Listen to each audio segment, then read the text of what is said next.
Hello, good morning. Nandito po ako ngayon sa Concepcion, Tarlac, kung saan yung mga magsasaka rito katatapos lang nila mag-ani. Ako po ay pumunta rito para makatulong po sa mga kunting tulong po sa mahihirap na pwede nating tulungan. I-give up ko muna yung buhay ko doon sa Canada for a while kasi gusto kong makatulong sa kanila.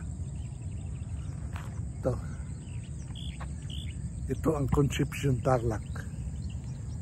Dito nang gagaling yung mga kinakain natin. Nagtatanong tayo doon sa ano, may nakita akong ano, magbibilad ng palay. I-interviewin ko para ano, may idea tayo dyan sa abroad yung paano sila namumuhay dito.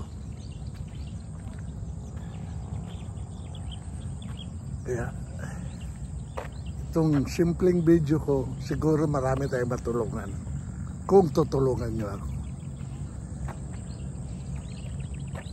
Hiningi ko lang pong tulong yung subscribe, mag-like at share po. At saka pag nakita ninyo yung mga sponsor ko, huwag ninyong i-skip. Salamat po.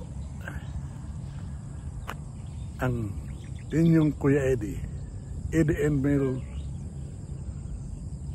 vlogger ng Calgary, Alberta, Canada. Salamat.